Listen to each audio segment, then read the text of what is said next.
On Donald Trump's first visit to Asia as U.S. president, his administration seems to be hoping to reassure allies and open parts of China's market to American firms. But these are small-bore goals, especially given the historic opportunities for the U.S. in the Asia-Pacific region. Washington, D.C. A year after his election, U.S. President Donald Trump is making his first official visit to Asia. The 12-day tour of 5 countries, Trump's longest foreign trip so far, will, according to official briefings, focus on easing doubts about the reliability of the United States and its leader. Given the challenges and possibilities for the U.S. in Asia, that is an unambitious goal.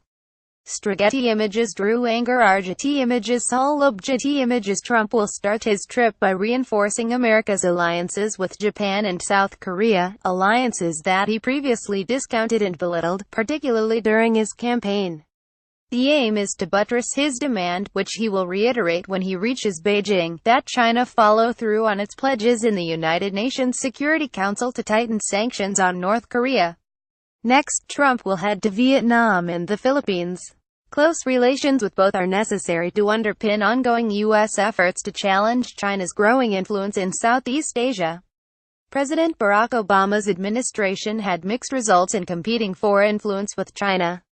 Trump administration officials have lately hinted that the U.S. may, at some point, devise a new strategy for the entire Indo-Pacific region. Beyond foreign policy, Trump's Asian tour should also advance some economic objectives. A large group of U.S. corporate leaders will accompany Secretary of Commerce Wilbur Ross to China, where they will seek to strike deals, promote open markets, and address abuses in bilateral trade.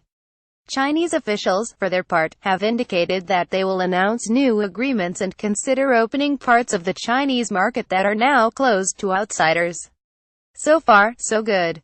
But so far is not far enough. Talks with officials around the region reveal that America's friends and allies have not received the sort of advance briefings that are normally used to prepare the ground for important new policies and undertakings.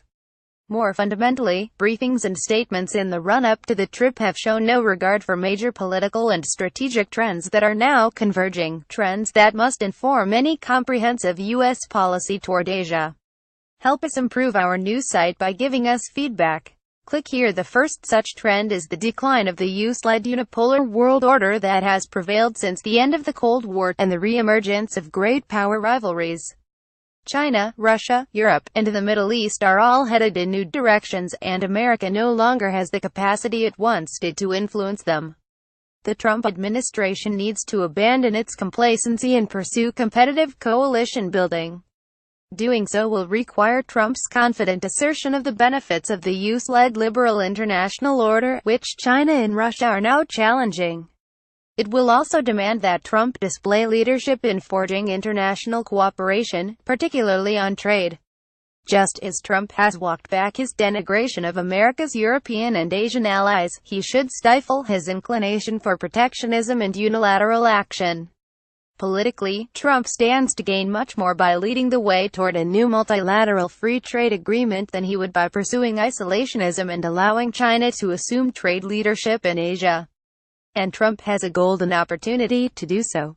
Though he pulled the U.S. out of the Trans-Pacific Partnership early in his term, the remaining 11 partners are moving to sustain most of the agreement. Why not get back in front of the parade and demonstrate a capacity for leadership in changing times? Meanwhile, the Trump administration needs to be more ambitious in pressing China for greater reciprocity in market access and competition. Earlier this year, Trump praised China for making promises on this front, even though it had already made, and broken, the same promises to the Obama administration. The U.S. wants access to financial services markets in China, but appears willing to settle, at least for now, for openings in credit research services and, possibly, credit card marketing. Meanwhile, China leads the world in disruptive financial technologies fintech, with payments by mobile phone replacing credit cards. The second major trend that should be informing the Trump administration's Asia policy is Chinese President Xi Jinping's consolidation of power. By not designating a successor to Xi, the Communist Party of China's recent 19th National Congress has opened the way for him to serve a third term. With so much political capital, she now has the scope to adjust his stance on domestically sensitive issues, according to China's longer-term interests and his own.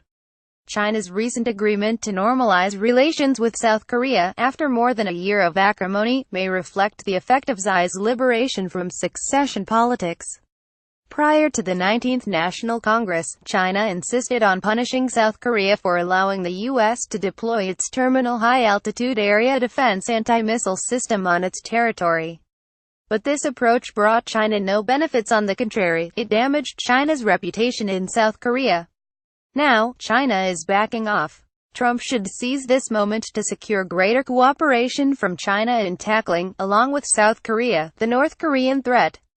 China is not in a position to shut down North Korea's nuclear weapons and ballistic missile programs.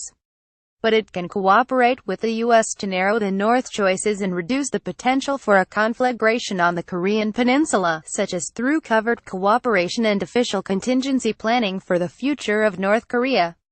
When Trump meets Xi in Beijing, he should offer a path toward just such a strategic compromise. As it stands, it seems that Trump is hoping to impress critics with headlines about what are actually small-bore accomplishments. But there are historic opportunities ahead. Trump's Asia trip is the ideal moment to begin to seize them.